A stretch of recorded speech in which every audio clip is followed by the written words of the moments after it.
జగన్ తరచూ బెంగళూరు వెళ్లడం hot topic గా మారుతోంది.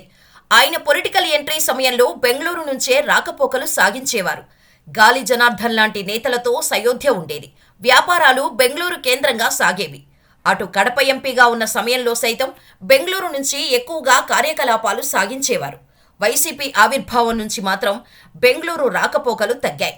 గత 5 ఏళ్ల కాలంలో ఆయన బెంగళూరు వెళ్ళింది కూడా చాలా తక్కువ. అక్కడ భారీ ప్యాలెస్తో పాటు వ్యాపార సామ్రాజ్యం ఉంది. కానీ అటువైపు వెళ్లిన దాఖలాలు లేవు. కానీ ఇప్పుడు అధికారం కోల్పోయిన తర్వాత 50 రోజుల వ్యవధిలోనే 3 సార్లు బెంగళూరు వెళ్లటం ప్రాధాన్యత సంతరించుకుంది. దీని వెనుక రకరకాల చర్చ నడుస్తోంది. ఇండియా కూటమి వైపు అడుగులు వేస్తున్న జగన్ కాంగ్రెస్తో సయోధ్య కోసమే బెంగళూరు వెళ్తున్నట్టు వార్తలు వస్తున్నాయి. కర్ణాటకలో కాంగ్రెస్ పార్టీ కీలక నేతలు ఉండటంతో అటువైపు దృష్టి పెట్టినట్టు టాక్ నడుస్తోంది. మారిన రాజకీయ పరిస్థితుల నేపథ్యంలో ఏపీ, తెలంగాణ కంటే కర్ణాటకే శ్రేయస్కరమని జగన్ భావిస్తున్నారు. అక్కడ ఉండేందుకు మాత్రమే ఆసక్తి చూపుతున్నారు. హైదరాబాదులో లోటస్ ఫండ్, తన మీడియా కార్యాలయాలు, ఇతర వ్యాపారాలు ఉన్నా కర్ణాటక వైపు మొగ్గు చూపటం చర్చనీయాంశంగా మారింది. హైదరాబాద్ కంటే బెంగళూరు సేఫ్ జోన్గా ఆయన భావించటం వెనుక రకరకాల కథనాలు, వార్తలు వస్తున్నాయి. జూన్ 4న ఫలితాలు వచ్చాయి. అదే నెల 12న సీఎంగా చంద్రబాబు, డిప్యూటీ సీఎంగా పవన్తో పాటు మంత్రులు ప్రమాణ స్వీకారం చేశారు. కానీ జగన్ మాత్రం తన సొంత నియోజకవర్గం పులివెందుల వెళ్లారు. అక్కడి నుంచి బెంగళూరు వెళ్లిపోయారు. వారం రోజుల పాటు అక్కడే గడిపారు. తర్వాత తాడేపల్లికి చేరుకున్నారు. పార్టీ శ్రేణులతో పాటు ప్రజల నుంచి వినతులు స్వీకరించి ప్రజాదర్బార్ నిర్వహిస్తామని ప్రకటించారు. కానీ దానిని ఉన్న ఫలంగా వాయిదా వేసి బెంగళూరు వెళ్లిపోయారు. అటు నుంచి వచ్చిన ఆయన తొలి రోజు అసెంబ్లీ సమావేశాలకు హాజరయ్యారు. శాంతి భద్రతలు క్షీణిస్తున్నాయని ఆరోపిస్తూ వాకౌట్ చేసి వెళ్లిపోయారు. ఢిల్లీలో ధర్నా చేపట్టి తిరిగి తాడేపల్లికి చేరుకున్నారు. ఇప్పుడు బెంగళూరు మరోసారి వెళ్తున్నారు. రాష్ట్రంలో శాంతి భద్రతలు క్షీణించాయని జగన్ ఆరోపిస్తున్నారు. వైసీపీ శ్రేణులపై దాడులు కొనసాగుతున్నాయని ఆందోళన చెందుతున్నారు. ఇటువంటి సమయంలో పార్టీ శ్రేణులకు ఆయన అండగా నిలవాలి. కానీ ఆయన రాష్ట్రంలో ఉండేందుకు ఇష్టపడటం లేదు. బయట రాష్ట్రాల్లోనే ఉండేందుకు ఆసక్తి చూపుతున్నారు. ఇది పార్టీ శ్రేణులకు సైతం మింగుడు పడటం లేదు. ఇటువంటి క్లిష్ట సమయంలో అందుబాటులో ఉండాల్సింది పోయి తరచూ వెళ్లిపోతుండటాన్ని వారు తప్పుపడుతున్నారు. ఒక పార్టీ అధినేతగా రాజకీయ పర్యటన చేసుకునే హక్కు జగన్కు ఉంది. అయితే ఆయన పర్యటన ఎలాంటిదైనా రోజుల వ్యవధిలోనే తిరిగి బెంగళూరు వెళ్లడం ప్రాధాన్యత సంతరించుకుంది. పైగా ఇండియా కూటమి వైపు జగన్ అడుగులు వేస్తున్నారని ప్రచారం జరుగుతున్న నేపథ్యంలో కాంగ్రెస్ పాలిత రాష్ట్రంగా ఉన్న కర్ణాటకకు తరచూ వెళ్తుండటం మాత్రం చర్చకు దారితీస్తోంది. ముఖ్యంగా డీకే శివకుమార్ ద్వారా కాంగ్రెస్ పార్టీకి దగ్గరవటానికి ఎందుకు జగన్ ప్రయత్నిస్తున్నారన్నది ఒక ఆరోపణ. శివకుమార్ వైఎస్ కుటుంబానికి అత్యంత సన్నిహితుడు. కాంగ్రెస్ పార్టీలో ట్రబుల్ షూటర్. షర్మిల కాంగ్రెస్ కూటికి చేరి పీసీసీ పగ్గాలు తీసుకోవటానికి ఆయనే కారణం.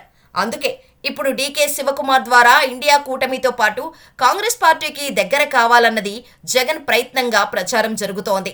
అయితే ఇప్పటికే అటువంటిదేమీ లేదని డీకే శివకుమార్ ప్రత్యేక ప్రకటన విడుదల చేశారు. మరి జగన్ బెంగళూరు తరచూ వెళ్తుంది ఎందుకో ఆయనకే తెలియాలి. అయితే మరోపక్క వైసీపీ ఓటమితో చాలా మంది నేతలు కనిపించకుండా పోయారు. అజ్ఞాతంలోకి వెళ్లిపోయారు. కనీసం బయట ప్రపంచానికి కూడా కనిపించటం లేదు. పార్టీలో ఒక వెలుగు వెలిగి నిత్యం వివాదాస్పద వ్యాఖ్యలు చేసేవారు సైతం సైలెంట్ కావడం విశేషం. వైసీపీలో ఫైర్ బ్రాండ్లకు కొదవలేదు. అధినేత జగన్పై ఈగవాలితే ఇట్టే రెచ్చిపోయిన నేతలు చాలా మంది ఉండేవారు. కొడాలి నాని, పేర్ని నాని, వల్లభనేని వంశీమోహన్, అనిల్ కుమార్ యాదవ్, జోగి రమేష్, గుడివాడ అమర్నాథ్, ఆర్కే రోజా, ఇలా చెప్పుకుంటూ పోతే ఆ జాబితాలో చాలా మంది నేతలు ఉన్నారు. అయితే ఎన్నికల్లో వైసీపీ ఘోర పరాజయంతో వీరంతా సైలెంట్ అయ్యారు. ప్రస్తుతానికైతే పేర్ని నాని, గుడివాడ అమర్నాథ్ మాత్రమే ఎంతో కొంత మాట్లాడుతున్నారు. మిగతా వారు ఇళ్లకే పరిమితమయ్యారు. వారు ఎక్కడున్నారో తెలియటం లేదు. కనీసం మీడియా ముందుకు వచ్చి కూడా మాట్లాడటం లేదు. మొన్నటికి మొన్న జగన్ ఢిల్లీలో ధర్నా చేపట్టినా వీరు కనిపించకపోవడం విశేషం. కొద్ది రోజుల పాటు సైలెంట్గా ఉండటమే సేఫ్ అని వీరంతా భావిస్తున్నారు. దాడులతో పాటు కేసులు తప్పవని ఒక అంచనాకు వచ్చారు. అందుకే సొంత వ్యవహారాలకు పరిమితమవుతున్నారు. క్యాడర్కు భరోసా ఇవ్వాల్సిన వారు ఇలా సైలెంట్ కావడంపై పార్టీ శ్రేణుల్లో భిన్నమైన కామెంట్స్ వినిపిస్తున్నాయి. అధికారంలో ఉన్నప్పుడు దర్పాన్ని ప్రదర్శించి వివాదాస్పద వ్యాఖ్యలు చేసిన వారి విషయంలో కూడా వైసీపీ శ్రేణులు ఒక రకమైన అభిప్రాయంతో ఉన్నారు. వైసీపీలో కొందరు నేతల తీరుపై సొంత పార్టీలోనే అభ్యంతరాలు ఉన్నాయి. మాజీ మంత్రి రోజా అంటే ప్రత్యర్థులతో పాటు సొంత పార్టీ నేతలకు కూడా పడదు. ఓటమి తర్వాత ఆమె ఒక్కసారి మాత్రమే అధినేత జగన్ను కలిశారు. కొద్ది రోజుల పాటు నగరిలో సొంత ఇంటికి పరిమితమయ్యారు. ఓటమిపై కనీసం సమీక్ష చేయలేదు. అదే చేస్తే సొంత పార్టీ నేతలే ఆమె తీరును ఎండగట్టే అవకాశం ఉంది. అందుకే ఆమె కర్ణాటక, తమిళనాడులో ఆలయాల సందర్శన చేస్తున్నారు. ఇటీవల పారిశుద్ధ్య కార్మికులతో సెల్ఫీ తీసుకున్న క్రమంలో ఆమె వ్యవహార శైలి విమర్శలకు తావిచ్చింది. అయితే సొంత పార్టీ నేతలే ఆమెను ట్రోల్ చేస్తున్నట్టు తెలుస్తోంది.